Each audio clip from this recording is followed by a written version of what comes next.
Welcome to the Milford Board of Selectmen, January 8th, 2018. First couple of orders of businesses, we'd like to recognize the citizens from Milford who are, we have a pretty good attendance this evening. And regarding the tree lighting ceremony, at our last meeting, my colleague Mike Walsh asked that we invite you folks in. As people, I think, watching at home and certainly in this room are well aware of all the good things that your group is doing and has done over the years, and that's very much appreciated. So obviously, we were very thankful for Mike to bring that up, and it was another example of being able to publicly express our appreciation and have you recognized for just, again, a number of the good things you're doing. And the tree lighting, again, is turning into an annual event, and hopefully that will continue. So from there, I just want to introduce the citizens from Milford. I'm not sure, Mr. Treadle, if you want to speak or if Nancy wants to speak. I don't want to put any one person on the spot, and I promise not to do that. So I guess I already kind of half lied. But I do want to at least. Politician line. But I do, you know, people at home probably want to hear something. I definitely will turn to Mike and to Bill because they probably have a few comments to make too. But again, this is just a very positive thing that you folks are doing and that people get to participate in town. And it's just a lot of fun, and it's a nice, very nice thing. Nancy? Just anywhere where a microphone is, so people can see you, but they'll be able to hear you. They did all the work. No, as you know, 3 years ago, we had a little frustration seeing other towns with Christmas displays and trees, and here's wealthy old Milford with nothing. So, thanks to Claudia and Peter, we generated some excitement, got a beautiful tree from Weston Nurseries. We had the tree warden participated. He planted, the Parks Department, everybody worked together on it, and the tree died. So the next year, all of a sudden, this gentleman in the back, David Sanchez, drove up. And David, said, come on up. I have another tree for you. Come on, David. Come on up. You're a good man. Come up here.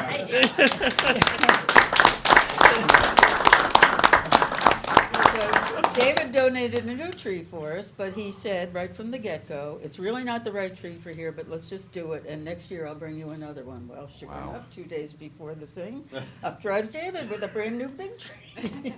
So we had to scramble. Claudia was a high-wire act getting the star on the top of the tree, and it all came together. Claflin Hill participates, the people like Bev and George who do the cookies and the Neros, and you know, you've been there. It's just, it's a great evening, and it's growing, and we do hope it will continue. And we hope to light Draper Park and do a lot of other things sometime. We were frankly surprised how much it took off and the attendance at it. People really wanted it. Absolutely. Yes. Perfect for It young did take families. off, and it became something big. Yeah, it's nice. It's a nice addition. And then, of course, followed by, we always wanted it to be done by the time the Santa Parade arrived, So we'll leave it to them. Nancy coordinated this whole thing for CFM. Very good. No, Thank thank you, you very Nancy. much. David, thank you. Please Please. do. We weren't going to let you escape. I think it would be even better and more people if after the parade, then you light it, and then everybody gathers at the town park. Okay. Then you imagine the attendance after, and I think that would be, We did discuss it. because it's two different events, I don't think you could, you know what I mean? But if it's one event, everybody's already there, if everybody knows that the tree's gonna get lit after. Well, we'll leave the suggestion to the committee. Oh, yeah, right, It's right. just Yeah, going yeah, yeah. all the time. That's a lot of cookies. Yeah, yeah. Yeah, like 20,000.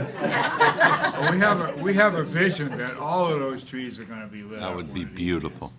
And they used to be, They used to very be. long time ago. days, without a lot of sweat, I think, Right. you know. That would be nice. No, we can start that planning pretty soon, right? Take a couple of months off? No, and David, I just want to give him a plug as well. He owns Busy Bee Landscaping, and I see his trucks all over the place, and I know from personal experience he does great work. So thank you, David, for being a good corporate neighbor. All right, again, thank you very much, guys. Mike? I'd just like to comment, I was there that night, and when you get elected, from where you people sit, you think that we're elected to serve you. It's the other way around. And it's so proud to stand there that night and watch all the families Santa showed up. I don't know where he came from, hopefully the North Pole, but anyway, it's so important to just realize why we sit here as the three Board of Selectmen in these chairs, is that we're here to serve you. And yet, you as a community keep coming back and coming back and giving back and giving back. And that's what makes this community so unique. And I talk about it all the time. Milford is a very, very unique community. And it makes me so proud to sit here tonight and say that I was there that night. I was there that night, and I was quite taken back by it. My first time being there, I'll admit to it. I won't miss it again. I won't miss it again. But to just see the look on those young kids' faces when the tree was lit, and I always say, where do we lose as adults the excitement of Christmas? And I always tell this story. I took a bell one night, and I threw it in my son's room. He was probably 4 years old. And the next day, he carried that bell around all day long. And I said to my wife, where do we as adults lose that excitement? Where do we lose what Christmas is really about? And being there that night and watching all those families, you realize that's what Christmas is all about. And that's what makes Milford, Milford. We can all criticize, we can all say this isn't right and that's wrong, but being there that night, that's what makes this community the great community that it is. Thank you again for the third year in a row for a tree. I love your idea of the Santa Parade, but again, citizens from Milford, over the top, great job. Thank you. Thanks, Mike. Bill? I've had the opportunity to work with each of you, I think individually and together, collective as a group. And, this is one of many things that you do.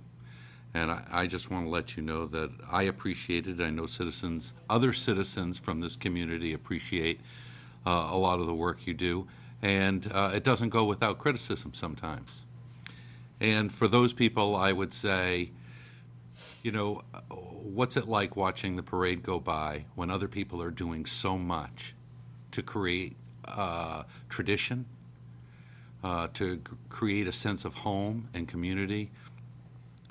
I'm so happy that your group is formed and it's taking the direction it has, because you really do meet that charter of making Milford a better place to live, and a community that, between your citizen forums to get information out, your communication on social media regarding upcoming events.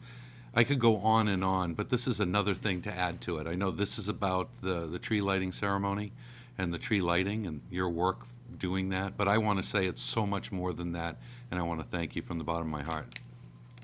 I know I speak for the citizens of the town when I say thank you for some of the great things that you do. You're so welcome. Thank you very much, guys. And as a tandem to that, we were also asked to ask the Milford firefighters come up. If, gentlemen, you could come up and introduce yourselves, and we just want to publicly acknowledge all the work that was done to go into this year's Santa Parade. Okay, if I move this up. No, Oh, do whatever you need to do. whatever works for you, feel free. And first, Support, I'll just.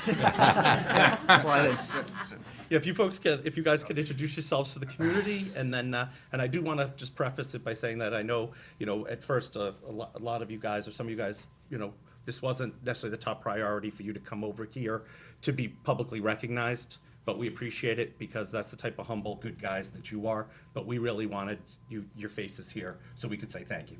Well, we appreciate that you asked us. Yeah. Yes. Happy to be here.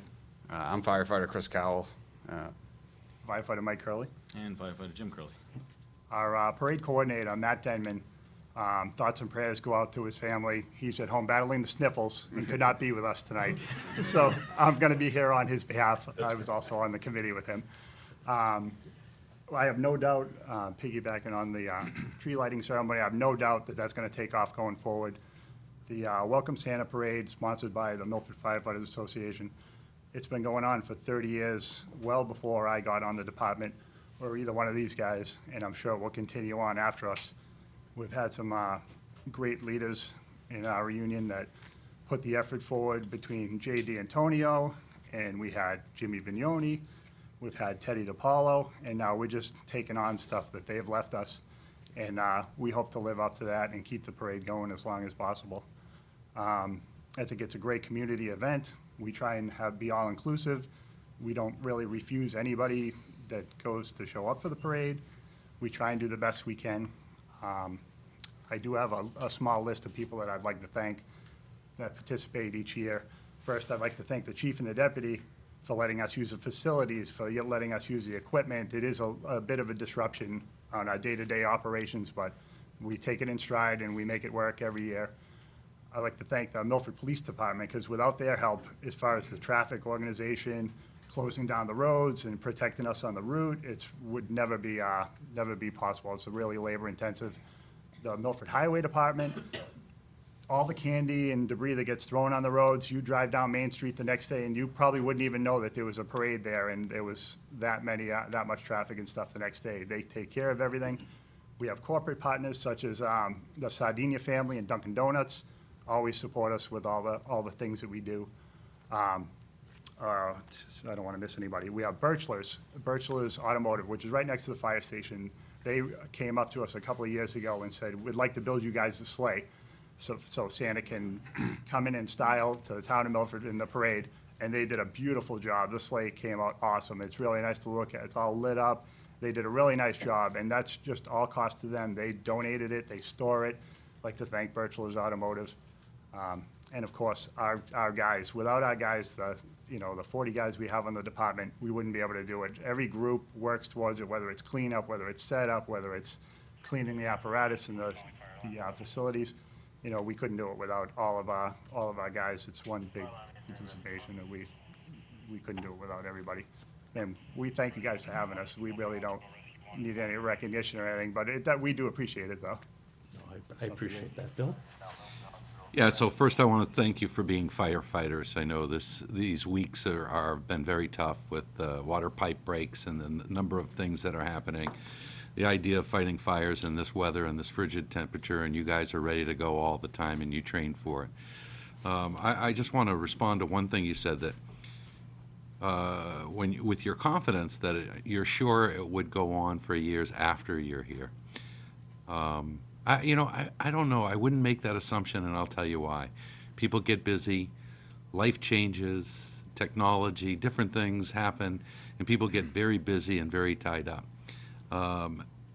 It is the commitment that you make every year to decide it's something you're going to continue, and the commitment to tradition is most important. I think that the community not only depends on it, but I think each generation learns from the prior generation what's important, and sometimes just getting together as family. Sometimes it's the hot chocolate and listening to the parade go by. And I know for my grandson, just seeing the fire trucks was a big deal.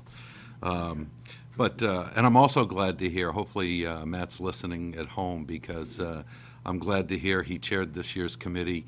I had the opportunity to coach him in Pop Warner football. He was a great football player and a good kid. Oh, you can't And say so that. We can't have that on the it's record. great. I know. He reminds us every day. And it had nothing to do with my coaching. It had all to do with his skills and ability. But thank you, and thank you to the committee. I know a lot of people aren't here that participated, and we thank all the people that you mentioned, the corporate sponsors as well. But keep up the tradition. It means something to each successive generation. And thank you again. We will. We do it, and as you can see, I usually walk the parade route after I put like the last band in, and there's just thousands of people out there. And I don't even really go past Spruce Street, and I've heard there's even more down there. So it's an event that just keeps going, and we're happy to host it. Thank you. I'll tell you what I do, but we certainly appreciate you guys' support. But the sleigh is pretty comfortable. Little hint. So before I talk about you running the greatest parade, better than Macy's in New York, Close. On a budget. you brought up three things that I want to talk about from a personal level, is that, again, I talk about how lucky we are to live in this community. And what I went through in 2017, if it wasn't for the Milford firefighters and the Milford Police Department, would have been a tough road. tough road. And there was one night they came in and I'll never forget it. They turned their bag and they knocked the curtains off the wall and the shades went everywhere and everything like that. And while one or two of the paramedics were attending to my wife, there was two others hanging the curtains back up. And street was blocked off. Nobody was coming down. And they were there in less time than it took me to go from my bedroom to my front door. And engine one was pulling up in front of my house. And so, again, I say that's how fortunate we are to live in this community, that people like yourself, people like the police department, and you made reference to the highway department. I was coming home Thursday in the snowstorm from the hills of Mendon. Couldn't see 2 feet in front of me. I'm like, what am I doing on the road? But that's me in Ville, that's what we do. And, but when I got into Milford, the roads were clear, best you could, best they could. And so I say the police department, the fire department, and the highway department, under the direction of all the people that run it, over the top. And I always want to go back to say is that we as citizens of this town, because even though we're selectmen, we're still citizens of this community. And we have to be thankful for the people that do a job every single day for us. And it's over the top. And there's nothing more comforting than going to bed at night and knowing that if something happens, your back's covered. You know that when I don't know the exact number, but I quoted it today. I want to say it's within 1 minute and 40 seconds. If you make a 911 call, someone's at your house. Pretty amazing. And so on that, I want to say thank you. Parade over the top. It just, and to Bill's point, keep it going. And you know, you're gonna have to pass the torch down to the next generation. But I'm just telling you, to stand there and watch it and watch the whole thing unfold is just like, it's over the top. It's like, and again, I don't mean to keep saying this, but that's what makes Milford, is that we were freezing that night. And, but it's over the top. It's just, it's in the communities to get involved and participate, you know, keep it going. But please, bring back to the firehouse, to the police department, to the highway department, that we truly appreciate everything that everybody does.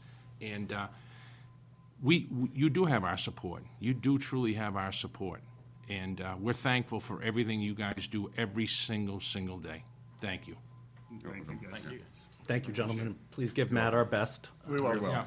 And Hopefully he'll make it in by Thursday. That man flu can be tough. Exactly, it's the worst. thank you. Thanks for everything. See you again. Thank you. Nice job. Thanks, guys. Thank you, sir. Thank you. Good to see you again. Good to see you, sir. Thank you. Thank you.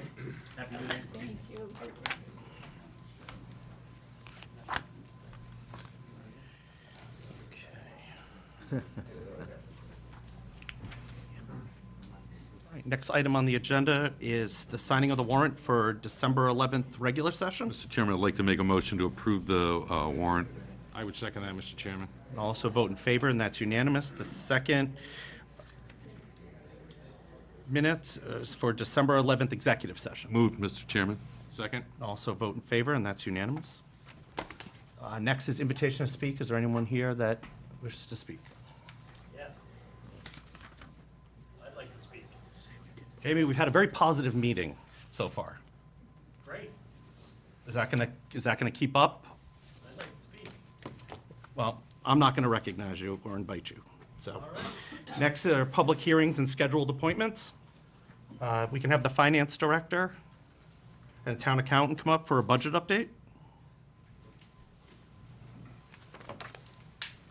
How you doing? And Chris Moran, chairman of the FinCom.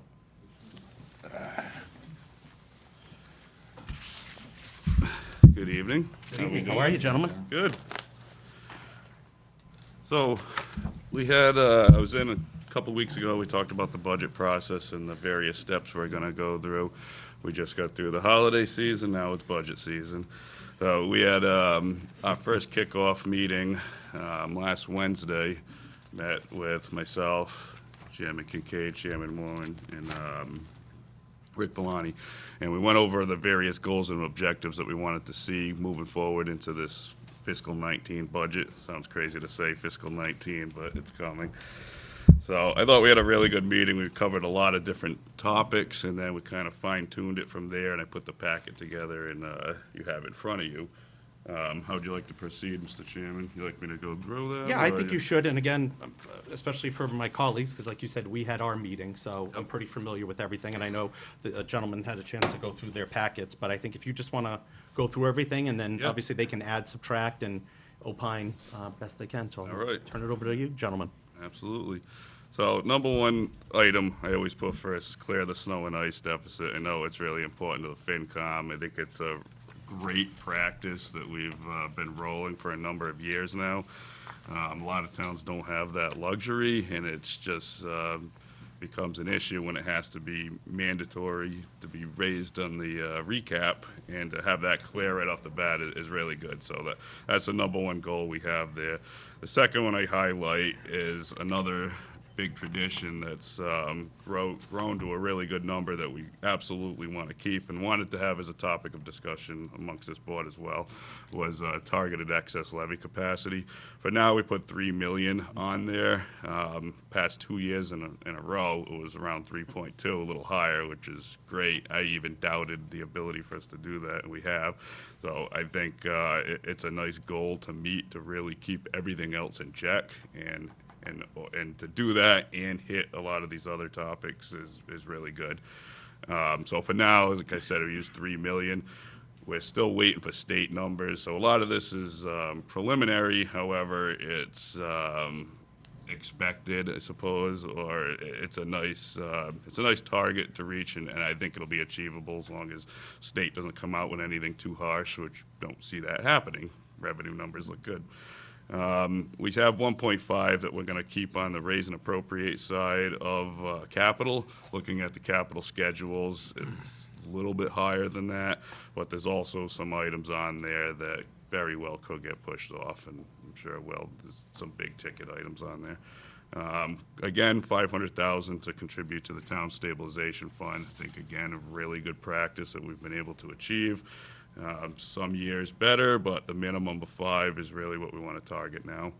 Revisit in October. Want to continue to contribute $600,000 towards the OPEB liability. If you remember, that's built into the budget. What I have here as a goal is to kind of, in October, when our funding sources are together, to really take a look and see where we're at, see if we can contribute more, but want to make sure we keep the minimum of 600, which is a decently aggressive plan that we have thus far. The next 3 items in a row. Zach, I'm sorry, just because we speak with acronyms and everything, just for the people watching, can you explain the, I'm sorry, the, yep. the other post? I get in that habit, yep. No, we all do. It's the other post-employment benefits, which is referring to health insurance that's quote-unquote promised to retired employees of the town. It's not currently mandated to be funded, however, it is mandated to be summarized and put on your financial statements through an actuarial analysis.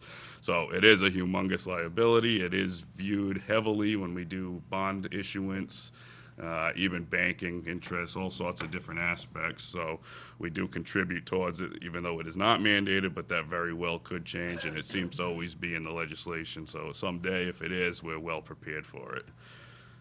Thank you, Zach. Excuse me, You're Zach, welcome. can Sure. you tell them how well prepared we are? I apologize. Yep. So I just want to just highlight what a good job that you guys have So it's a done. double-edged sword, is Yeah. asking me, because we are among the top 10 communities of the largest balances in the Commonwealth, which is really good. In the entire state. In the entire state, yeah. So Bartholomew is our investment firm, and one half of their account alone is Milford, which is really good. But when you look at the actual liability, it's nowhere near Don't saying. bring up that part. Yeah.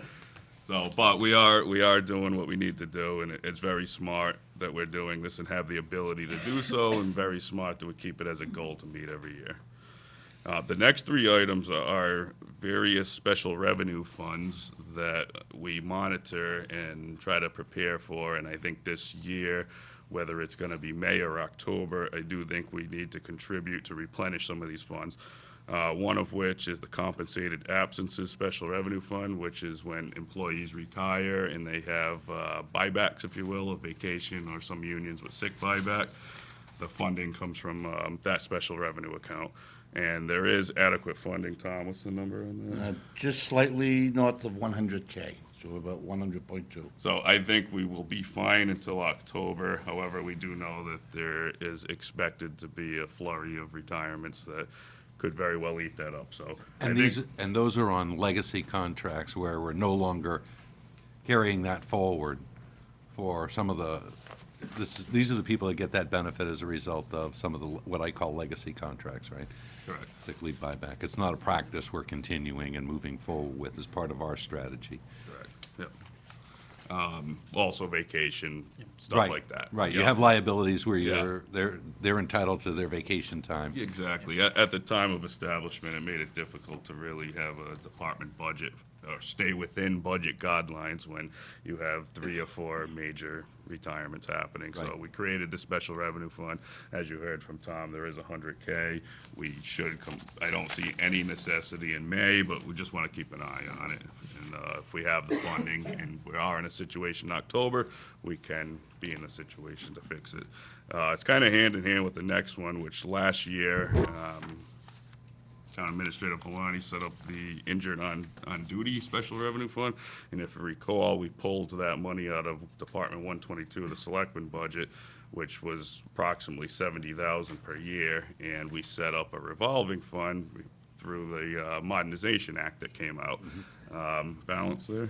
78,000 right now. Down to 78. Yep. Don't think it'll be an issue for May, and it's one of those that you don't want to be an issue ever, you know? Right. But we're gonna keep our eyes on it, and very well may be in a situation in October. This next one, I wanted to actually discuss with you gentlemen as well.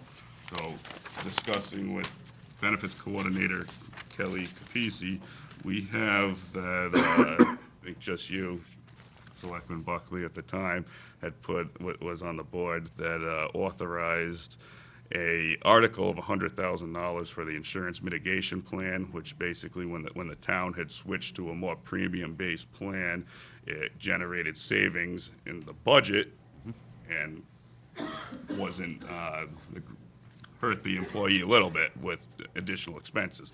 So this board had put together an article to mitigate that with certain criteria. So that happened in 2014, I believe. We're down to $10,000 now. A lot of people do submit claims against that account, and I knew at one point this board wanted me to watch that. So I'm here to say that I do believe by May at the annual town meeting that this account would be depleted, and I'd be looking to this board to potentially replenish that and continue that practice going. And we should update the board on what that policy is and how it's managed, because not everybody's been involved in the origination of it, and we should Absolutely. We, do a review of it. Chairman Chris Moran has Kelly coming in at the February meeting. Can have her in here as well. And typically at the end of January, she's coming in for the renewals for health insurance with different rates. So maybe we can have her discuss that at the I same can read time. it too, so. Yeah, okay. We can So do can the that. members, right? Yeah, I know But she it- has a few things she wants to talk Okay. about, so kind of suggesting that I'd like to see her right. come in. You know? But it's been good, and I do think it will be depleted by the end of this fiscal year for sure. The next one, if you recall, in not this October, but the previous, we had appropriated an additional $1 million towards the pension fund, and that was an attempt for the next valuation of our funding schedule to try to get us to a more aggressive date. The state suggesting 2035. We're currently on a funding schedule of 37.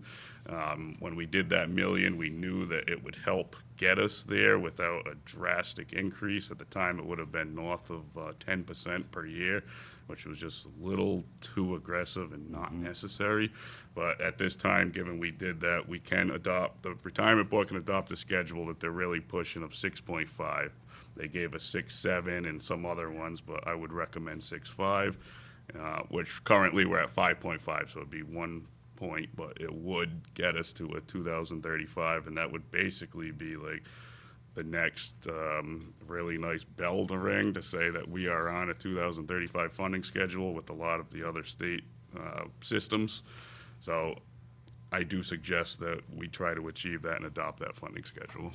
And Zach, if I may, I know that it took me a while to grasp the concept of what this is, and I know that I've used this example when people have asked me. It basically is, if you had a 30-year mortgage, it's basically that the state is telling us we now need to pay it back in 28. We need to move it up a full 2 years. So obviously, if you need to pay back the same amount of money over a 28-year period versus a 30-year period, obviously your payments are a lot more per month. So basically what happens is we have a 30-year mortgage, let's just say, and we're currently paying like we were going to pay off this by 37. Now, in order to meet state requirements, we need to get it to 35. So in order to meet that, we now need to increase, obviously, our budgeting in order to meet that. And that's why a lot of people get confused by that. But in the simplest form, that really is what it is. It's a huge liability. Yeah, absolutely. But so that's why to move a $300,000 mortgage up 2 years, you'd say maybe your payment's going up $200 a month. When you're talking about a $60 million liability, which is about what we're looking at, Yep. to move it up 2 years is it's significant Yeah. dollars. And that's why, in order to meet these requirements, we did put the $1 million last year, hoping that it would really ease the burden. But unfortunately, we still need to supplement that with a little bit more in order to be able to get on this. And obviously, state requirements, it's not a choice. It's something that we have to do, so. And to put it in perspective, when the retirement board looked at a 2035 schedule, which the last valuation they were heavily pushing at that time as well, it would have been an annual increase of over 10%, and it was just, so. What's the status of that regulation?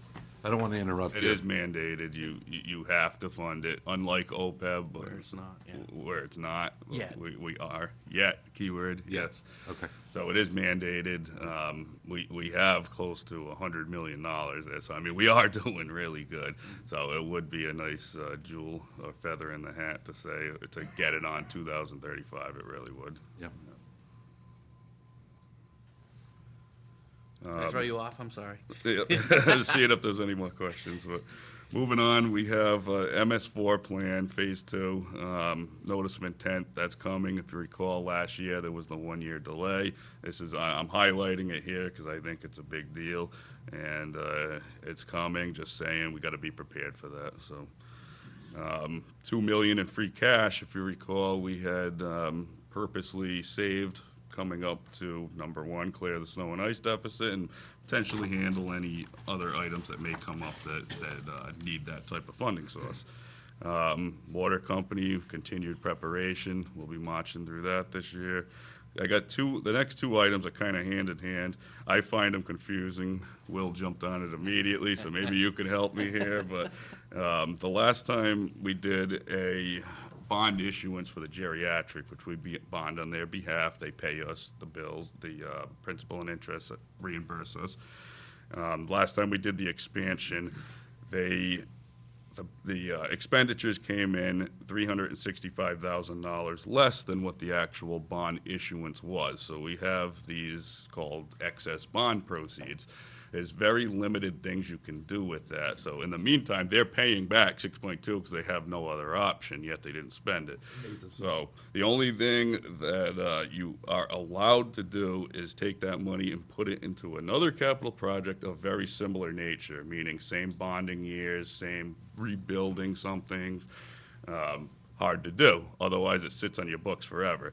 So ironically, we have the Woodland School project right now, which the last time we went to town meeting, based on all our assumptions and what we were seeing, we appropriated what we thought was going to be the final phase. I no longer think that as a large change order had come in a few months ago.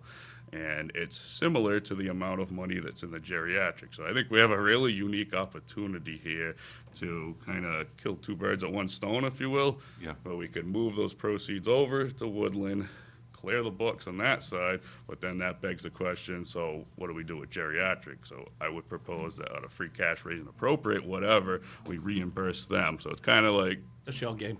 yeah, you said it right. It's kind of a little bit of a shell game. In Milford, we get that. Yeah.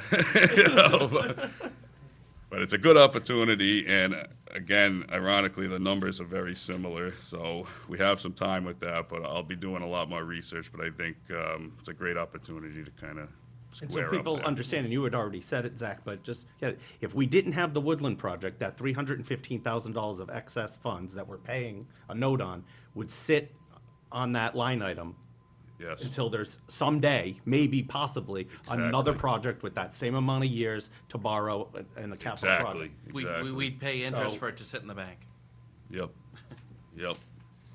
So, real good opportunity. We'll discuss more detail, but I think it's something that we should take advantage of. Now, is that something you'll report back or Sure. to the Woodland Building Committee, or is that not anything we have to? No, they don't really need to, as long as we fund it, I think they're good. Alright, You cool. know? I just didn't know if they Yeah. were aware of this either. Yeah, I know geriatric's been asking me about it, so I said I needed to talk to this board first, but I think it's a real good opportunity. Yeah, just put something together for us to vote on. Sure, and they'd be thrilled with it, I know they would. Great. We have in here as a goal to fund a selectman-appointed human resource position within Article 4. Rick will be reporting a lot more about that in weeks to come, Okay. meetings to come. And then to kind of summarize everything, we want to try to keep the operational budget at 4% or less. Last year was 3.9, and a lot went on last year. It was a tough budget year, but we got it there. It was good. And then a single tax rate, which we know we don't have, of a 3% increase, but it's just the easiest way to translate the numbers, you know. And then the final little kind of heads up here is we do anticipate the first MWRTA cherry sheet assessment. So we want to keep an eye out when the state numbers come in to make sure that there is a figure on the assessment side, because this will be the first year we're assessed, and if it's not, I'm going to make sure that we have it earmarked on our balance sheet, because it will be coming. Yeah. We did pay the Chenard grant to them, and we also know there's state assistance, so it shouldn't be a large figure, but there is a number coming. Yep. So, that's what I have for you. I just want to go back, Mr. Yeah, Chairman. I please, don't know if now's a questions, good time. comments, and anything that's on there that, or anything you have in mind going forward that's not on the list. No, well, first of all, I want to compliment you on the creation of this objective list. It outlines pretty clearly some of the priorities from a fiscal management standpoint, how we want the town to look financially on its balance sheets, how we want our liabilities to be funded going forward. And it really is a financial roadmap, is the way I look at that. I just, along the lines of a comment that Will made, I just want to make sure that you went through a great deal, and you deal in state fiscal language so much, all day, every day, that it's going to be hard for your average person at home or anybody else to understand it. And frankly, it takes, for even a member of the Board of Selectmen, more than a term to understand all of the different comments. I can imagine FinCom, same thing, there's that learning curve. When we talk about $3 million targeted to excess levy capacity, could you translate that for me? Because I think it's important for folks to understand how healthy we are. Basically, in the simplest form, it means that we have the ability under Proposition 2.5 to have legally, lawfully taxed that amount, but choose not to. So it's a way of giving back and really trying to keep the budget in check. And honestly, one of the ways I look at it, it's a really nice built-in cushion for, it's almost like an additional stabilization, but we really try to stay away and not touch that. All right. Even more so, Mr. Buckley, I just, if you can talk about $3 million divided by the residents and businesses of Milford, your tax bill did not go up by 3 million divided by the residents and businesses of Milford. Correct. It could have. It could have, yep. Right, Legally, and- it could have. So just think about it when everyone looks at their tax bills and they see how much it went up. Take that $3 million and divide it between businesses and homes, it could have gone up that much more. And be through the diligence of the gentleman sitting next to me and Rick and you guys, it didn't go up that much and still provided the services. I Jack, mean, do you it's a have- great accomplishment. Do you have any idea how many communities have that excess levy capacity? And, Not many. No. There are some, but not many. most are not It's only. almost a flip where they're yeah. looking for funds. Exactly. So, no, so my understanding, and correct me if I'm wrong, I'm happy to be corrected.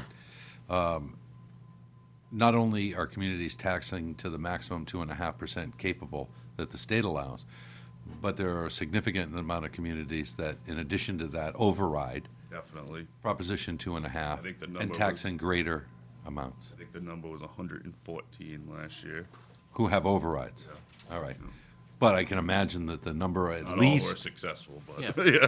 but I can imagine the number that are at least taxing to the maximum levy capacity, the maximum the state allows, taxing their Probably residents. 90%. Yeah. Yeah, it's got to be very high. So, and I wonder if there's any way to find that out. It's something that I'd be interested in. Sure.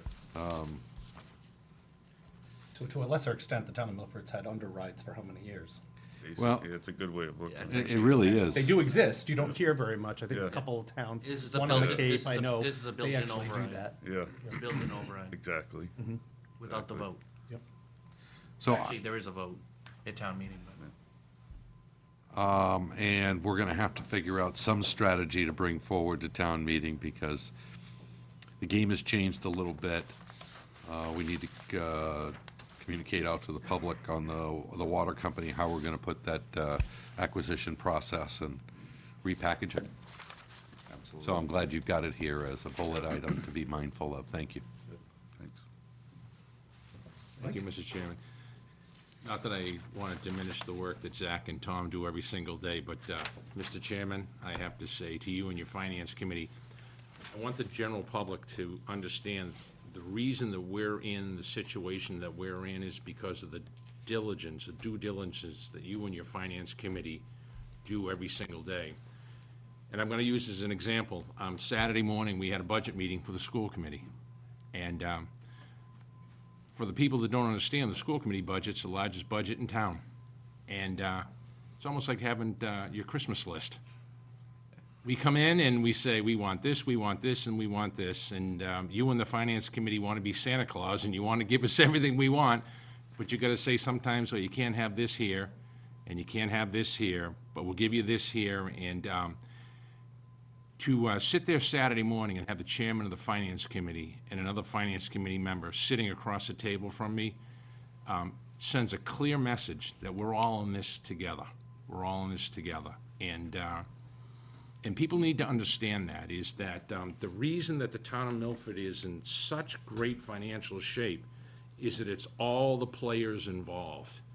And we truly do care. We really do care. And I'm going to use an example, is that we came to you last year for Chromebooks, and you said, you got to do me a favor. I'm going to give you half in May, and I'm going to give you half in October.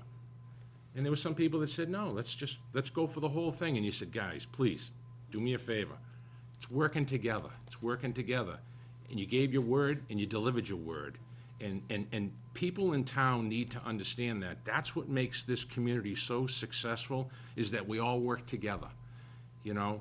And I was talking to Will earlier tonight, and he gave 9 years of his life to the school committee. Now he's on the Board of Selectmen. Bill's gonna be 15 years. We care. We truly, truly care. You on the Finance Committee. I know you had you got young kids and they're playing basketball and everything else, but you showed up at that meeting. And what that sends is a message to the community that, you know what? Yeah, my family's important, and it is, but I need to also fulfill the commitment that I was elected to do, or that I chose to do. And everybody in town hall, the same message, is that's what makes this community, is that we all work together. We don't work against one another. We all work together. We're not always going to agree, and we don't, but we always seem to be able to circle back and say, okay, what's the best decision that we're gonna make for this community? And so I just wanna say, and again, Zach and Tom, great job, but I don't wanna minimize what you do, Mr. Chairman, and what your finance committee does every single day. And the people in this community need to know that, that's why we're sitting here tonight with the numbers that we have. The numbers that we have is that we're all, you know what, there's an old saying, we're all rowing the boat in the same direction. You know? Mr. Walsh, and I appreciate the kind words. It's a team game, whether it's my committee, but the biggest thing is it's a team game as a town. Right. And that's really what it is, and I was gonna wait till the end, but I just need to compliment Zach and Tom and Chris and Rick for putting together this. When I get handed something like that, it makes my job so easy. And the work that the four of them did to put this together, to see a highlight page like that, I can't even imagine the amount of work it took to put something like that together. Right. But I love looking at it because it looks fantastic. I mean, there are challenges in that sheet. There's no question about it. There are things in there that I look at it and it just makes me go, but let me tell you, there are things on that sheet that also put a big smile on my face. And there are not a lot of communities that can do something like that. Right. Like the second point on there, that $3 million, and to be honest with you, your committee is obviously gonna have to discuss that. That couldn't be negotiable. I mean, number could be bigger. And to see a highlight sheet like that, we're in a very enviable position. Which shouldn't be lost, though, is that can evaporate in a heartbeat. When we look at our There's no question. Excuse me, Mr. Buckley, I'm sorry, but one bad year can change that sheet completely. Definitely. If you throw your agenda away for 1 year, things could be totally flip-flopped. So, for example, the town engineer had estimated the MS4 permits to cost the community That could be a over $100 flip-flop. million. That could be a flip-flopper, absolutely. That could absolutely change the game. There are things in here that you've listed that sound like code to your average citizen that can be game changers for how we fund this community. Yes. So this is why we're here. This is why we plan.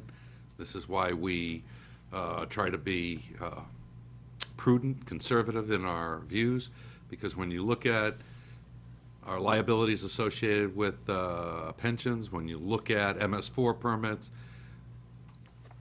MS4 permit is not even on the books yet, right? The pension liabilities aren't on the books, right? Well, they're on the books, but they're not held strictly as a liability in the same way that other things might. And There's so some big mortgages out there. there are some big mortgages, and the only way to stay healthy is to maintain this. I'm glad Mike brought it up. Chris, what's the latest from, while we're talking about the largest committee and the largest impact on the budget, what's the latest from the school department on their budget, the budget requests? Where are they now? Oh, it's definitely still a work in progress. I mean, they still What's their are- latest number? What's their first number shot? Mr. Walsh, I don't know if you wanna, I know that they have tiers. I don't know. There's tier 1, tier 2, and then the proposed budget. Yeah, I would say if he had to put a number out there tonight, 42 million. And we're still working on it. Yeah, We're it's, still it's, working on it's, it. it's certainly a work in progress. I mean, Yeah. it was a great meeting they have. To Mr. Walsh's point, I mean, I don't think anyone's ever sat in a 5-hour meeting. The school committee does that. And they went through each one of the processes. Yeah, I remember doing it, Yeah, for sure. I mean, of course you do. And it's, here's our main budget, here's tier 1, Yeah. here's tier 2. And, you know, I don't think before it's all said and done, they may even have a tier 3 on, you know, an ultimate wish list. I know that it's, you know, there's significant dollars there. And I know that, I don't want to speak on it, but I know that they have a lot of work to do. Yeah, I we know do. that we have a lot of work to do to help them. So we're gonna work together and we're Yeah, gonna. there were a Reach lot a of good number. items that at the end of the day were put on hold. Yeah. Because we knew that, It's significant dollars. yeah, we knew, and we just know that, there's, again, I use as an example, it's like a Christmas list. And we know there are certain Christmas presents we're just not gonna get, and I guess it's putting it simple. Oh, but no, we he know knows that. in Santa's bag's only so big, so. Right, exactly, so, but, you know, that's kind of the number, and, it'll probably come in less than that by the time, at the end of the day, by the time we're all done. I'm hoping so, Mr. Walsh. Oh, trust me. Okay. Officer Jim. So next steps, as I see it, is we'll be meeting in front of your committee on Wednesday. Get the perspective from them over this plan. And then over the next couple of weeks, the state should have their numbers out, and then we can actually build a pretty detailed balance sheet incorporating all these goals. At that time, I'd like to come back and get like the actual budget directive that could be submitted out, and then from there, it's game on. You know. Yeah. Okay. Thank you. Thank you. All right, gentlemen, thank you very much. Thank you. Nice job. Appreciate it. Nice job, thank you. That's all right.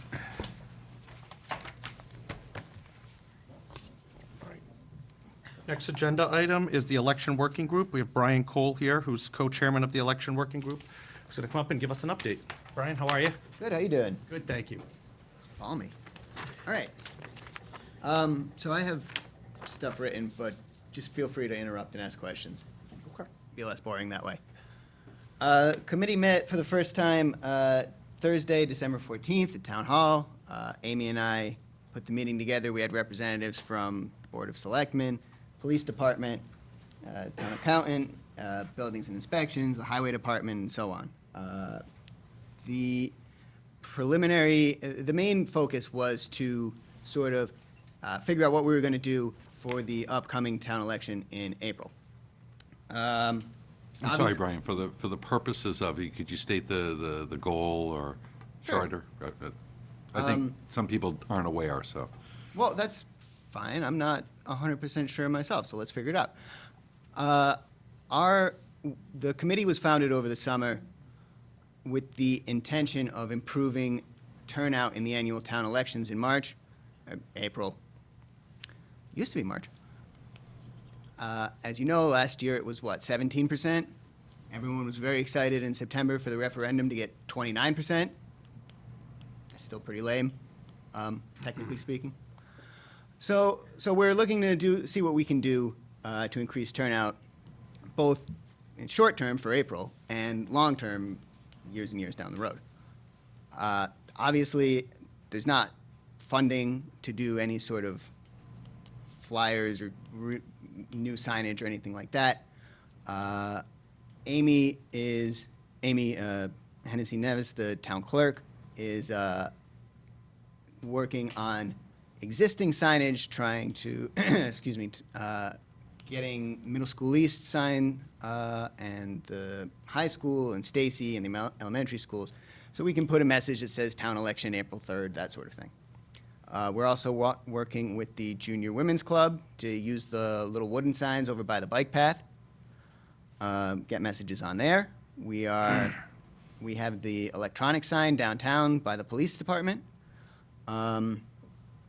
We're working with the senior center to get a message in their newsletter. We're hoping to get, I think the school department is going to put something in their message to their PTOs about the town election.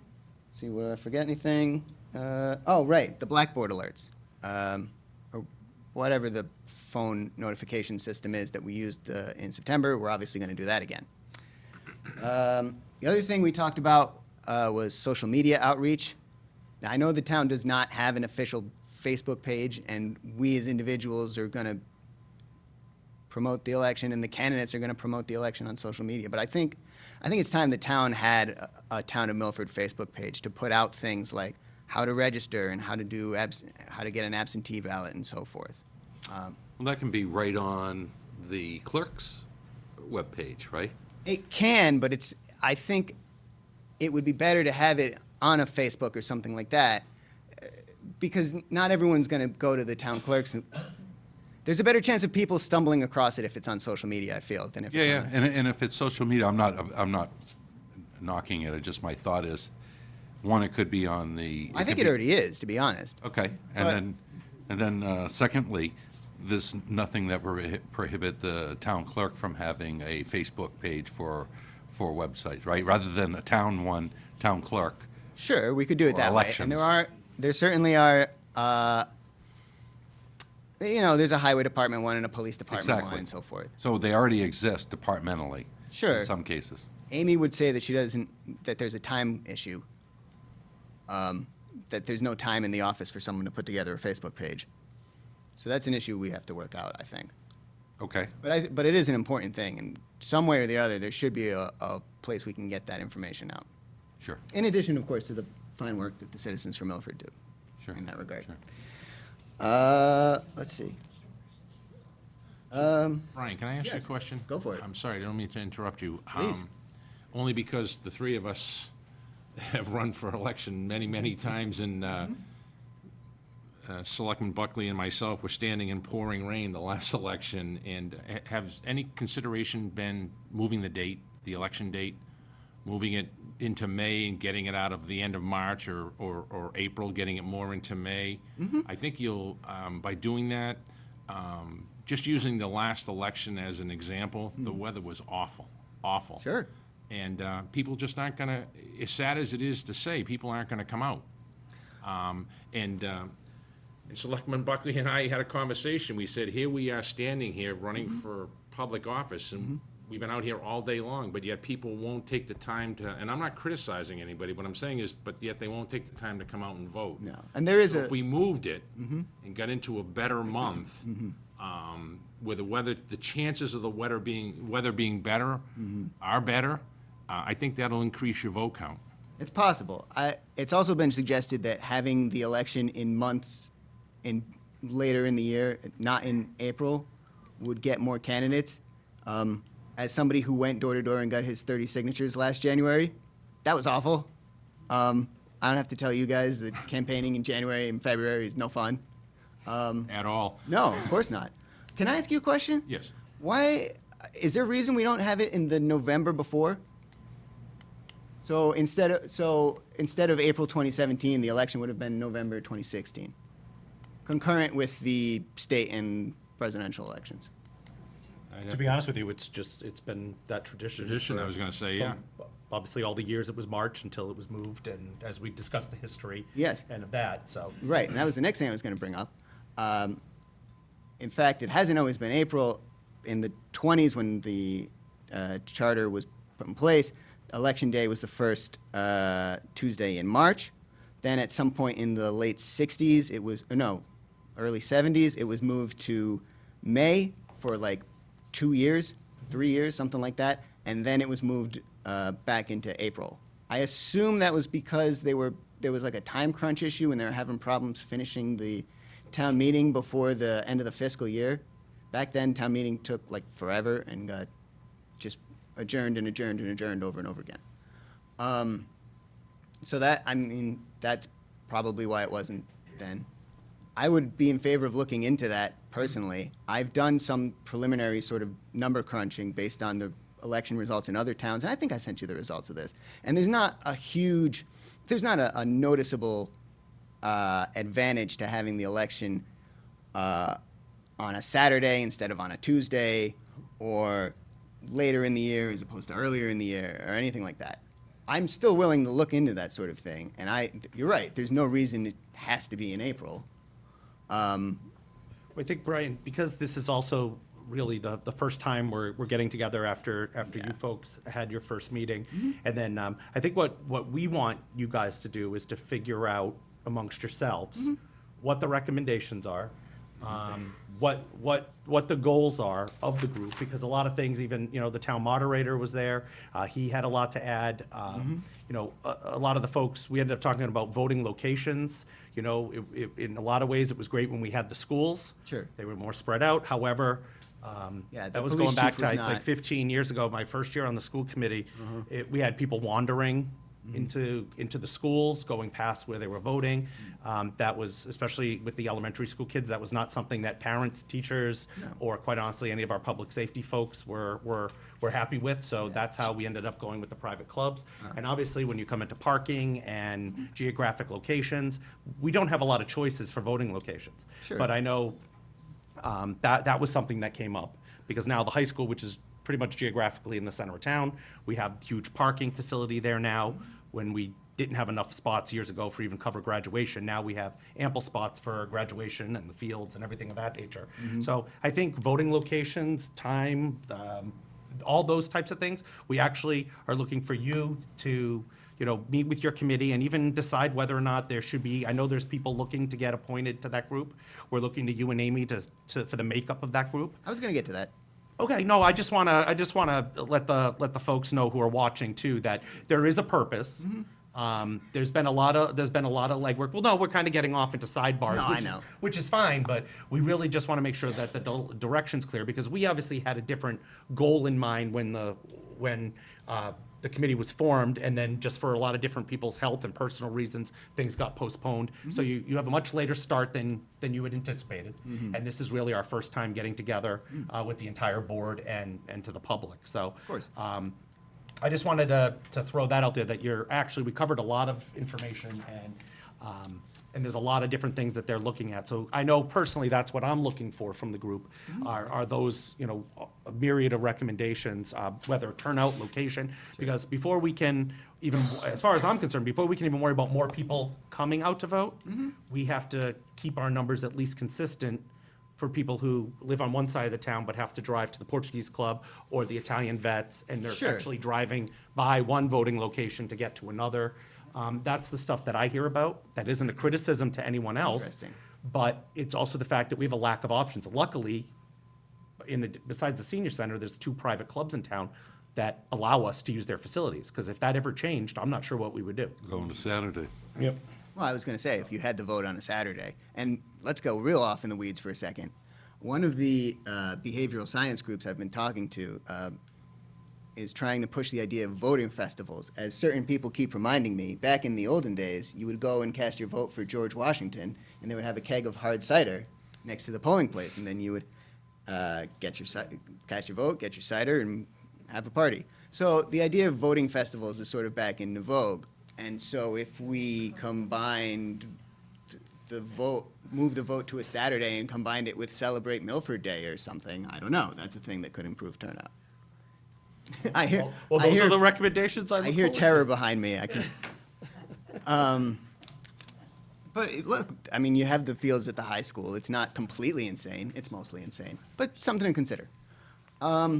This year, though, the only other thing I wanted to mention, or 2 things actually. One was about accessibility. I talked to Scott Crisafulli on the Transportation Committee. 2 of the polling locations are already serviced by the Route 14 bus, and he doesn't think it'll be a problem to get the Portuguese Club serviced as well. So we can get the bus to stop there on Election Day, and we should publicize that as a way. Maybe it'll help people get to the polls who couldn't otherwise drive there. Every little bit helps, right? And then I'm calling Josh Otlin at the high school this week, talk about some sort of civics day at the high school. And I would appreciate your feedback on this as well. I really don't know how that conversation should go. Should we talk about doing a voter registration drive like they've done in the past with the NHS students? Should we talk about having a second candidate or third candidates forum at the high school to feel like their concerns are being heard? Well, incorporated in the curriculum makes sense, right? So, Sure. and I think for some reason, I think it needs to be put in context for our upcoming 18-year-olds. The types of decisions that are made locally and how they impact their lives. There's a lot of people that will say a lot of the local votes are having a more dramatic impact than, say, something that might happen in Washington. Yet you'll see 3 times the number of voters at a national election versus a local election. So the question is that borne out in fact, and to what extent is that true, and how does it become real for them, right? The other piece of it is, I think, so when you incorporate that into civics, we talk about the decisions we're making and how they're impacting their families, their lives. And I could pick a myriad of topics that would demonstrate that both town meeting and elected officials are impacting their lives every day. I think that's the type of thing that would be helpful. I don't know that was right off the top of my head without thinking. Yeah, but sorry to put you on the spot. No, that's fine. I think that's as you storm through this process and look for things that other communities have done. Yeah. Look for things where other communities' voting records and attendance or participation levels are greater, looking for things that those town clerks have done in order to help that. Those are techniques by which you don't have to always reinvent something, but No, just simply absolutely. communication, reach out. Right. 'Cause we're not being I tested on like the this. We don't civics mind. idea. Yeah, we're not being tested on this. We can cheat off our neighbor's paper. I don't. Exactly. Steal with pride, as they say. Absolutely. And especially great ideas. We do that when we look at, we pay consultants to go out and look at best practices in other communities as to what they're doing on their main street, why Hudson is thriving, why Marlboro has changed, how they've made adjustments. There's no reason why town clerks can't get together and talk about what they're doing to increase the numbers. So. Sure, and in addition to that, I've reached out to a number of groups like the behavioral, what's the name? Sorry, I forgot it. Behavioral Insights Group at Harvard. One of the things they do is sort of a get out the vote. They do that sort of research, and this is a sort of branch of economics that's focused on, insights from psychology to figure out why people do what they do and to use things from peer pressure and so forth to influence people's decisions. And so they're very happy to work with us to put together some sort of master's project or something like that. And because they're associated with Harvard, they have some resources that they would be willing to spend. And the only other guidance I'd leave you is, keep plugging, but be mindful of the fact when elections are held and town meeting has to vote on annual budgets, because there's a cascade of things that things can be impacted by in the setting of the annual budget and the running of the town. Oh, I see what you're saying. Okay. So. No doubt. Okay. So let's get to the two sort of questions I had for you guys. And the first was the sort of composition of the committee, as Will alluded to. Amy and I decided that it would be best if we tried to get a committee of about 8 people, one from each of the different precincts, to spread the love as much as possible. Young, old, new Milford, old Milford, Democrat, Republican, and so forth. Just to get the message out there, even if it's just people taking it word of mouth to their friends. It's just to make sure that we hit as many different communities in the town. And then the department heads that were at our last meeting, they would be there sort of as on an ad hoc basis. We don't need all of those guys there all the time. They don't have to come and argue about whether we should have the election on a Saturday or a Tuesday. But, if we want to move it to the high school or something, you'd want someone from the school committee and the police department maybe for traffic concerns, just to get their feedback and see what they have to say. So that's our thoughts going forward on that. And then the other thing was about a budget and putting together some sort of appropriation for this spring's town meeting. Obviously, it's going to be too late for April, but certainly for next April, if we want to put a big, even if it's just as simple as putting a big sign over Main Street or something, or putting something down by the 495 on-ramps. I just think it should just be on your list of recommendations. I mean, when it comes to that, because obviously, like you said, we're gonna miss the boat on April, which, to be honest with you, I certainly didn't expect anything, just like we talked about at the first meeting, that whether it's the first state election or the first presidential election coming up after this, because it takes so much time, especially if there's gonna be any drastic changes Sure. recommended, that to have a realistic timeline. So I just think that, Yeah. the town meetings, obviously, a few months away. So I would definitely want to see some recommendation for, and, certainly any funding source. Yeah, I'm a big proponent of initiative-based funding where there's specific initiatives where grants are either not available or the Secretary of State's office doesn't have any particular guidance and you want to try something different than what the Secretary of State is already proposing for increasing attendance and participation. If there's an initiative that you want to try, and like this is the first, as an example, today, this is the first I've heard that creating a Facebook page would be gated by a a budget. I've never had Well, that. man-hours, I think, more than a budget. Well, hours Fair enough. translates into dollars, right? And so whether there's a request out to community members who could help create that, volunteerism, grants, there's a whole host of things that should be resourced. Sure. And looked into. But if there's an initiative that somebody needs, those should be in proposals. And we will ask you about grants. Well, we will ask you what the state has to offer. All right. Yeah, I'll reach out to them. All right. Anything else? Yeah, Brian, I think what's important is that Tip O'Neill had a great saying, all politics is local. Politics is local. Mm-hmm.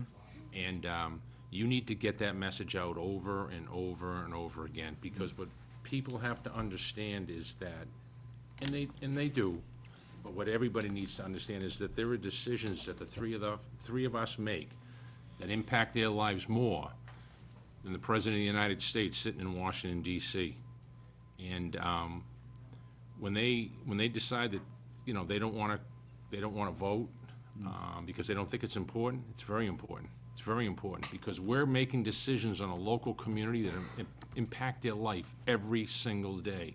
And so in a nice way, we need to get that out.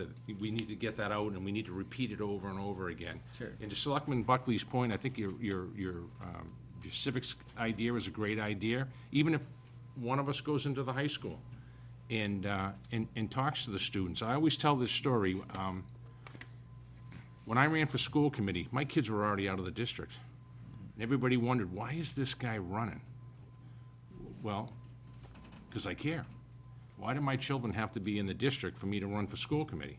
Didn't have to, because I care, And people need to know that, and I'm not trying to pat myself on the back, but what I'm saying is that people have to understand that there are decisions that are made in this town every single day by local people, school committee members, board of selectmen, finance committee members, planning board members, zoning board members, that impact your life so much.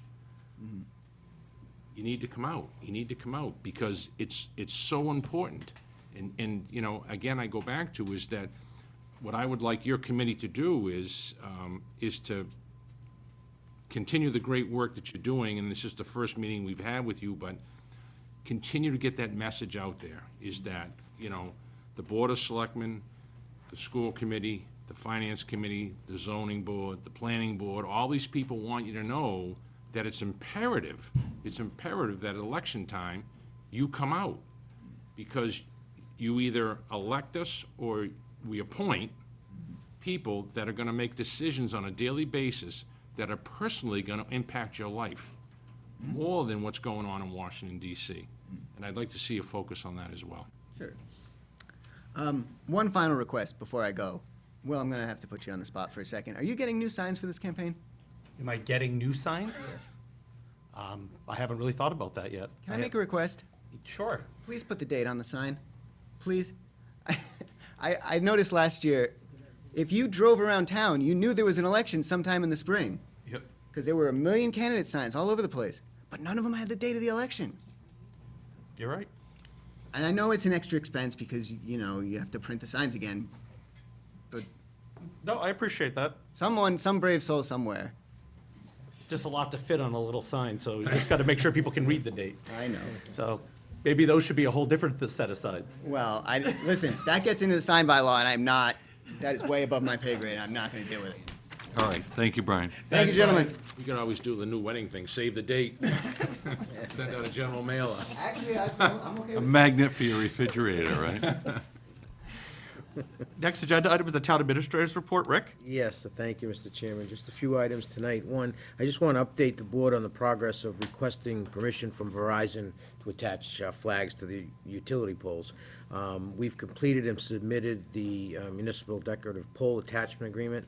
The next step was to do a survey of the poles that were owned by Verizon. I want to thank Fire Chief Tui who completed that survey and has now submitted the application to Verizon for 40 flag permits.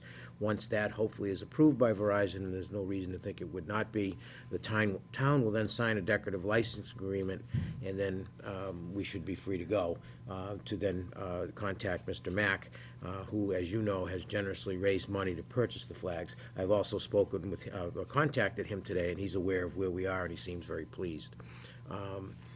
I did notify the board today, but I just wanted to let people know that we've been notified by the operations manager of the Milford Water Company that due to renovations being done at the Brigham and Women's Cancer Center on Prospect Street, they will be completing a hydrant flow test on January 17th at approximately 10 p.m. This will likely cause some localized water discoloration for the Prospect Street area. The water company is trying to take measures to try to mitigate this discoloration. They will notify customers in the area and will in addition post a notice on their website. I want to reiterate and thank the highway, police, fire, and the maintenance departments for their hard work in dealing with the difficult winter storm last Thursday and the extreme cold the subsequent days after. We had not only difficulty with clearing of roads and streets and sidewalks, we also had some issues dealing with the cold that all of these people provided just great work and minimized what could have been some serious issues. Two last items. One, I was informed by Representative Murray's office that the governor has released the earmark request from the town in the amount of $50,000 that he submitted on behalf of our town of Milford to be used by the police department and Amy Leone at Community Impact to fight the serious opiate epidemic in our area. So we thank him and also Senator Fatman for our assistance there. And then finally, I think the board is aware that now the House has engrossed the special legislation filed by the town for the Milford Water Company acquisition for the purchase of assets and the ability to issue a 40-year bond. Both bills will now move to the Senate for final approval before being submitted to the governor. And again, I want to thank Representative Murray and Senator Fatman for their work on both of these bills. That's all I have, Mr. Chairman. All right, great. Any questions? I have so many, but what I really want to comment is the number of people that have been involved in getting this community opioid funds is way too long to mention. Yep. I know members of this board have been involved, and frankly put pressure on local politicians and people at the State House to help with this, because this is one of those cases where we can talk about this or that and say how it's important, but when you can look somebody in the eye and say people are dying, people are dying. So I agree with you, Rick, that Senator Fatman and Representative Murray should get a thanks from this board. I just wouldn't know where to begin to send out the thanks to all the other people that have been active participants in trying to get this community funding. Absolutely. And I want to say thank you to those people, the chief being one of them, and others, right? There's been a lot of people, so thank you again for bringing that up. Do you anticipate, what I'm looking for is a schedule for, I have no idea how to assess the thought process you have in working with Verizon, but is the target the Memorial Day Absolutely. Weekend? Absolutely. Flags? I'm hoping prior to that for flags, yes. What event would there be prior to that, where the flags would go It'd up? be nice, but Patriots Day or All right, something like that. well, here's what I'd ask you. So in order to give us some type of, guidance, we can't judge the amount of work and resources required to get something done, but if you could put a schedule together, that way we could communicate to citizens within the community when we think it might be. Yep. We know what the work is, we just don't know how long it would take. Okay, sure. Mike, any questions or comments? Two things. I'd like to, first of all, touch on, Rick, your comment as far as the snow removal and what a great job that the highway department did. My hat's off to them. It was extremely, extremely cold. And not only the highway department, as I said earlier, the police and the fire department as well, but great services in the community. To touch on what Selectman Buckley was talking about, the opioid problem, I'd like to say to the general public, if you ever get an opportunity, go out and, we brought to the high school, I want to say 3 years ago, a program. Jim Wahlberg, the brother of Mark and Donnie Wahlberg, runs the Wahlberg Foundation, produced a movie called If I Only. And it's based on a high school party, and unfortunately, one child overdoses, they're best friends, and, but at the end of the movie, I think the most significant thing to me was there's loved ones that are holding pictures of somebody they lost. And so if you think that the opioid epidemic is strictly related to somebody in the curb, in the gutter, however you want to look at it, we're so wrong, so wrong. And at the end, they flash all these pictures at you, and it's 62, 52, 48, 44, 28, 22. It's all over the place. The three of us sitting here tonight can comment. We get text messages all day long about it. We had a 62-year-old gentleman the other day. Thank God he lived. Thank God he lived. So you can't sit there tonight, any of us, and think that this problem is just related to the youth. It's not. It's all over the place. And it's related to medical, it's related to addiction, it's related to, but we all need to work together to try and improve it, because it is a real concern. And it is, some people would say, well, Narcan's making it easier. I say thank God for Narcan, because if we didn't have it, it'd be a lot worse, a lot worse. And I think as a community, we need to continue to work on it. We need to continue to thank our state representatives, the governor, for their help. But it's something that we need to continue to work on. And I just want to get that message out there that it's not, if you're thinking it's teenagers, it's not. It's not. It's all across the board.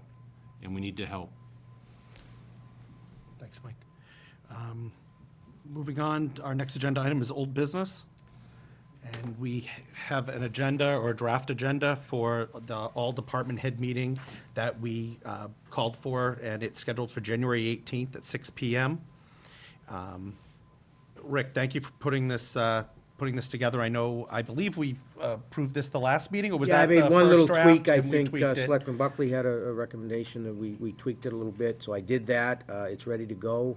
Unless the board has any other further Are there any- modifications, I intend to send it Bill, you're comfortable? first I thing am tomorrow very morning comfortable. Good. Okay, to the appropriate department heads, committee chairs, board chairs, et cetera. So okay, that's great. if the board's ready to go, we already did vote. I don't know if there's a need to vote again. You did vote on the date and the time, et cetera. Great. No, and again, this was as a result of me being invited to a Board of Assessors meeting, and Assessor Nero and his colleagues, Joe Arcudi and Josh Leoch, presented this to us and asked us to spearhead it, but it did come from their office to get all the department heads and their supporting staff together at a meeting, which we're not sure it's ever been done. But I actually look forward to it, and what we're asking for are each department, board, and committee top 3 priorities, best practices implemented to be shared with all departments, boards, committees, and schools, and areas where mutual cooperation will be the benefit to your department. I think there's a lot of, I know this board certainly throws priorities onto our boards, especially our building department and inspections department, things like that, and I don't see that lessening by any chance in the future. I think there's going to be more and more work to be done. But there's also independent boards that we also depend on, whether it be the Board of Health, the Board of Assessors.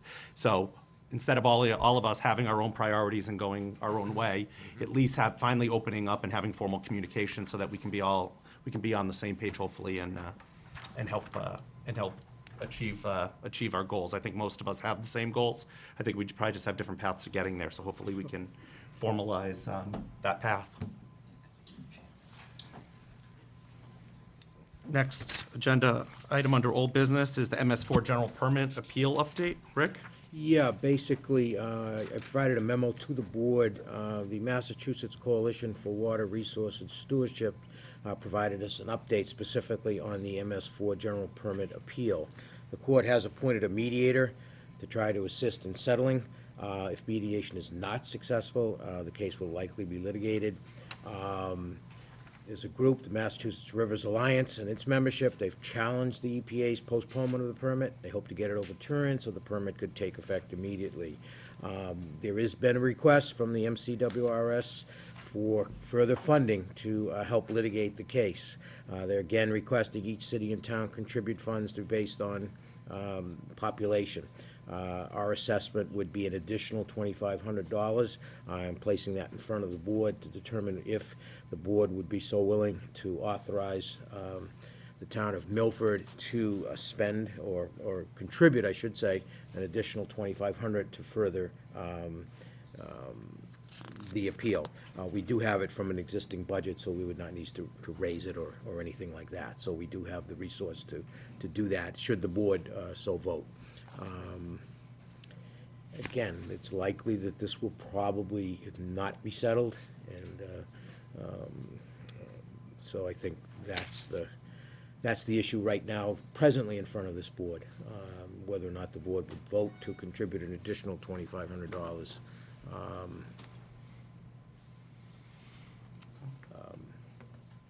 to help fund the appeal. Any questions or comments? Just a couple of comments, Mr. Chairman. For the benefit of the broader community and the folks that are in the audience tonight that may not have a great understanding of this and didn't have an opportunity to see the information we've been provided. We took a vote, I'm going to guess some 8 or 9 months ago. Correct. Where we joined other communities within a group called the Massachusetts Coalition for Water Resource Stewardship, where we essentially pushed back on the EPA's edicts for as rigorous and onerous stormwater management plan that they had come up with, because we felt it was too onerous. And these are people who, in general, appreciate the protection of the environment. They just think we ought to pace ourselves slower and do things that are actually that the municipalities are capable of doing. As it looks now, it talks about just some bullets here. They've asked for the EPA has asked for phosphorus levels in stormwater to be reduced by as much as 50% in some communities, and it's just unachievable.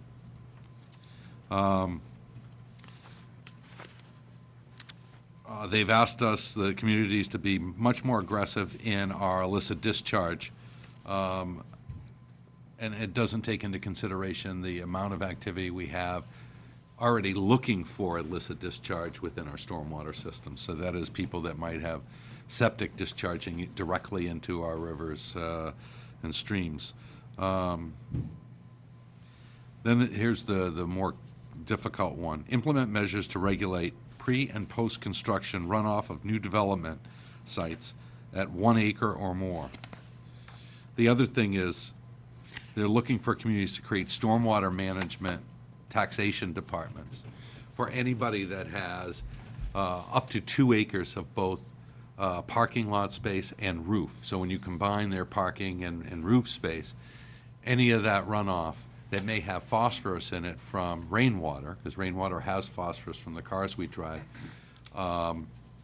they're looking to create a special taxation department that essentially taxes those buildings and those parking lots because of the rainwater that falls on it. And that can be very onerous. We talk about pressures on small businesses. Those are pressures on small businesses. I'm not sure the Lowe's and Targets of the world are going to notice a difference in a big box store, but for people that are right on the edge at 1 acre, 1.5 acres, 2 acres, they're going to see a significant impact. So this is what we're pushing back on, and this is essentially what Rick is asking us if we would like to continue. And we're not pushing back on it saying that it should never be implemented. We're talking about phasing it in differently and doing it in a way that's manageable by municipalities. Right. And so with that said, at $2,500, I know it's already within budget, but you had asked a question whether this board would like to continue that litigation, and the only way to know that is through vote. And so I would like to make a motion that we continue to fund this litigation and see if we can reach compromise with the regulatory bodies to see if we can implement this in a more thoughtful and meaningful way. I would second that, Mr. Chairman. Great, thank you. I'll also vote in favor and make that unanimous.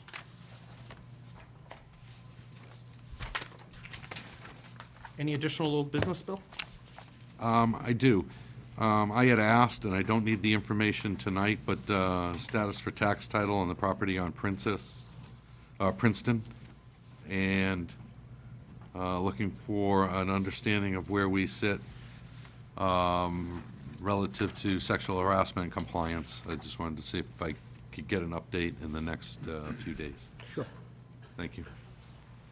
We're actually going to be discussing one of those issues later today in executive session. Right. So hopefully we include it in that is your request. If not, we'll make sure you get that. Mike, any old business? I do not. Mr. Okay. Chairman. I do. Rick, we had talked this morning about it. I wanted to bring up the marijuana referendum and have that dialogue here because we've been waiting for some time through our town council for some feedback, or more or less, I believe, Rick, the bylaw approval from the AG's office. Yeah, unfortunately, we have not received that yet. As you know, they can take up to 90 days to review. And how long has it been? Because that vote was in That would take us October. probably right till the end of January. November, December, January. February 1st, 2nd, somewhere in there. In speaking with Amy Neves, town clerk, she will need at least 35 days from when the date this board votes on the wording of the question until the date of the election. So she has a period of time where she needs, to double check the ballot, print the ballots, send out the her usual process in setting up an election. In speaking with town council, still hasn't heard. He hopes this week, but we still not have confirmed with the AG the final wording is approved. Okay. So what we're, wish I had more, so but we're that's- voting, so we're going to be voting on a couple of things, and this is why I didn't know if we could take a stab at least one of them. We certainly don't have the language in front of us to vote for, because we don't know if it's approved yet. However, I want to discuss with this board of whether or not we actually vote on a date. And before that, I know there's been conversation and correspondence between Jerry and the AG's office, and just please remind me if we did so. Has a letter to Maura Healy from this board gone out? I do not believe a letter. Because I'd be more than happy to sign one. I'm sure my colleagues would too. I'm not speaking for anyone, but just to let her know that we're, This board did not do a letter to the Attorney General. okay. Is that something that we can do, requesting, or I know we can do that? I don't know what you gentlemen think, but I know Jerry's been handling a We need lot, guidance. mostly between relationships he has with people in the office, which are invaluable.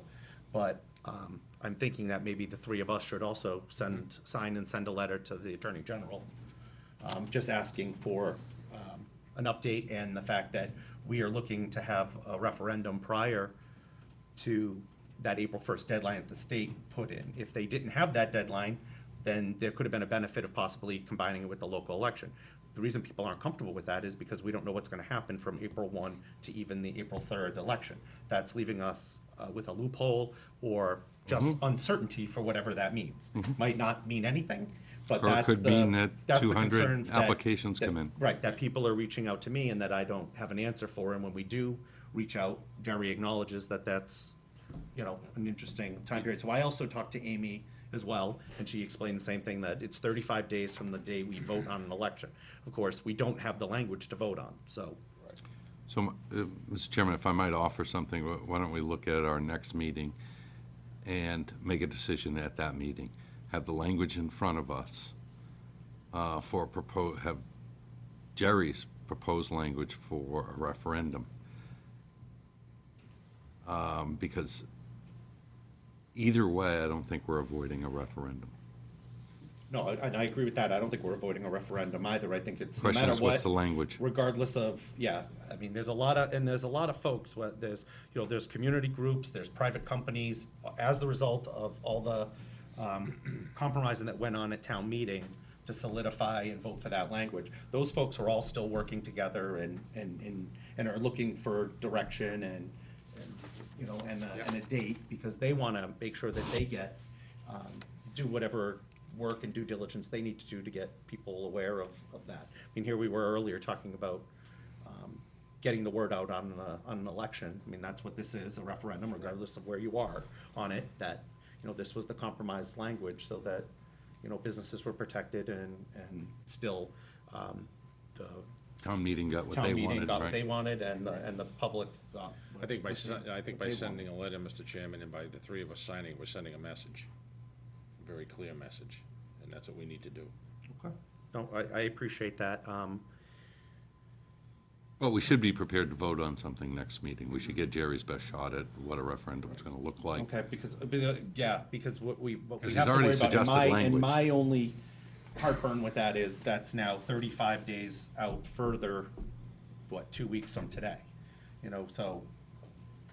Or we But can I call, also- we can call a meeting and before Amy brought that. up a very valid comment, subject as well about, but we didn't know what a big concern it is overall. But if we set a date, whether it be tonight or 2 weeks from now, that if the language comes back and says it's not approved by the AGs, then we'd have an election to cancel. So I'm not sure what that means to Okay. this board, but that's something else that we would Why have to would we do. have an election to cancel? I'm sorry? Why would we have a referendum to cancel? If the town meeting, If the language at the town meeting voted on. were rejected? Because it is slightly different than the original referendum, if for some reason that wasn't approved by the Understand. AG's office, we wouldn't be able to, we wouldn't have language to put on that election, so we'd have to cancel the election and postpone it for some other date when new language and everything else. I don't see that happening. But we do have language, let me backtrack a little bit. We do have language that's been approved by the AG's office, that's been adopted by other communities. Right, so we know from precedent and practice, we would know what they were inclined to approve. We don't know what they might reject from town meeting, but we know from a referendum perspective, what they could approve. So, maybe we just get Jerry to outline this project, and we can call a meeting, Before next Monday, whatever's available, the board. Oh, sure, yeah. So, we can call a special meeting for the topic if we need to accelerate it. And I think it's a good idea, a good suggestion that we get a letter to the AG's office saying, we're one of many communities looking for guidance, and the place we look for and seek that guidance from the AG's office. You. And we need your help. Mike? I'm good with it, yeah, I agree. And like I said, to Selectman Buckley's point, if we have to call in a meeting next Monday night, we'll call a meeting next Monday night. The agenda will be that.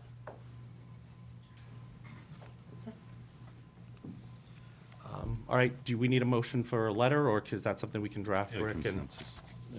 Yeah, Just I'll go on that. draft and then something for we the board's can- consideration. Yeah, we can sign, because I'd like that to go out, obviously, next couple of days if we Sure. can. And it might be purely symbolic, but I think that's something the AG will probably respond to. Okay. Okay. All right, next agenda item.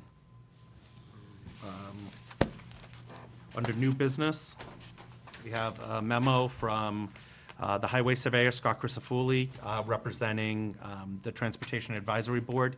He's asking, the board asked if Jen Walsh could be appointed to the vacant position on that board.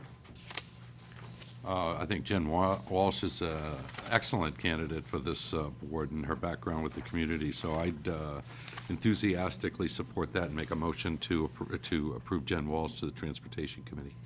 And I would second that as well, Mr. Chairman, then I have a comment after that. Sure, and I'll also vote in favor of that and make that unanimous. And just so, for those folks who don't know, Jen is a teacher and team chair at Milford High School, and obviously very involved with our special education department. And she's spoken at this, before this board, as well as the finance committee many times, advocating for her special needs students that are utilizing the public transportation among other things here in town. So thank you for that, gentlemen. Mike? The question I have, Mr. Chairman, is in our next correspondence is a resignation from the Milford Youth Center. I'd like to make a motion to make a recommendation to fill that spot. I don't know if you want me to wait until you read the resignation, or do you want me to, only because it's, as you and I were talking earlier tonight, it reads Jennifer Walsh / appointments / Transportation Committee. Okay. So would you rather me wait until? Let's get through new business, yeah, and then we Okay. can go ahead and take Okay. that on. Let's see, well, first of all, is there any new business, Bill? No new business from me, Mr. Chairman. Okay, Mike, we did receive it as correspondence, but we can certainly, well, why don't we do this? Do you have any new business? I do not. Okay, I do. What I want to bring up, and I don't know if you gentlemen are aware of, but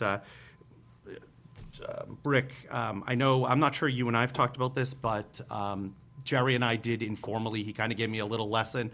Since being on the board, it's amazing the number of calls I've gotten regarding people that perceive trees as being dangerous or nuisances and things of that nature. And I've learned quite a bit about shade trees over the last 3 years, more than I ever thought possible. But there is, and I kind of make a joke of that because it's been one tree here, one tree there over the last 3 years. But I would like to schedule, and I think it would probably be executive session, but I'll leave that to you, I think, because it's possible litigation.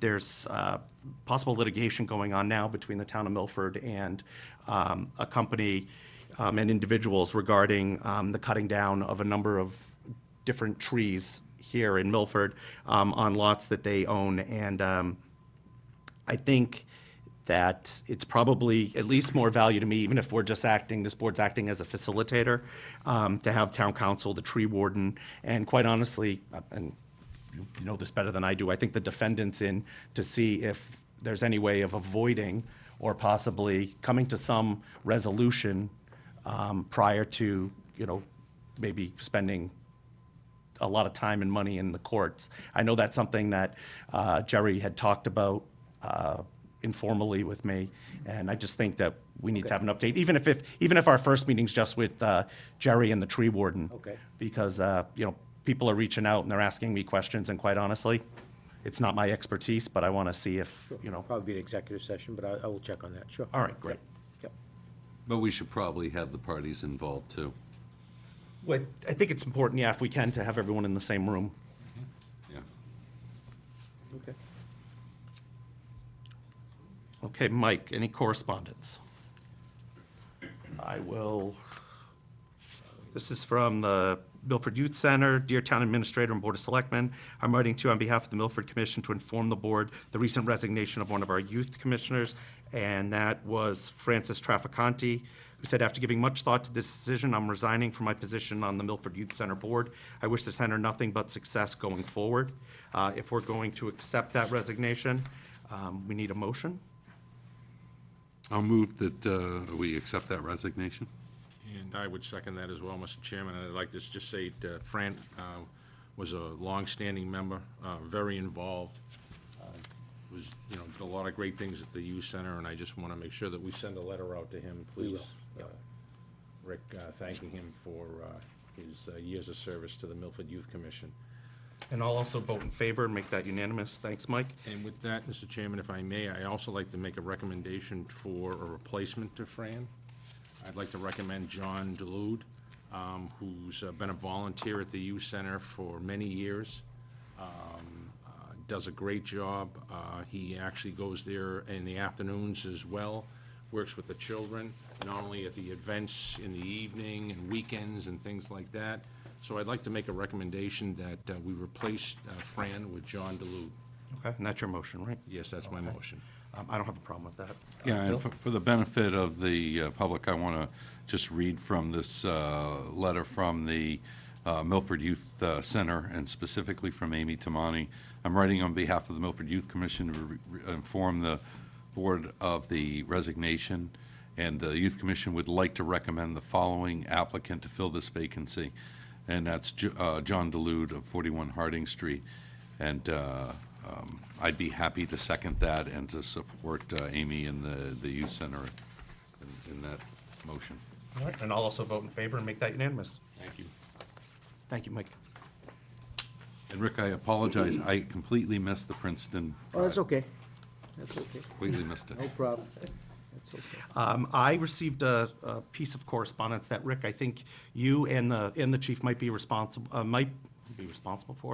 familiar with, from a resident of Bowden Drive and a resident of Tufts Drive regarding the curve there. There's a curve going around Bowden I think you folks have looked into it, but I just want to have a follow-up conversation if I can, whether we get an update or I can just meet with you Okay. as well. I drove through there, but I drove through there with after the snowstorm, granted after the winter ban or the temporary ban now was resolved, and there were a lot of trucks on the road and things like that. So living down there my whole life, I never paid too much attention to that curve, but I'm not sure if it's mainly because of winter, but if I can just get an update with you so I can get back to the constituents and we can go from there.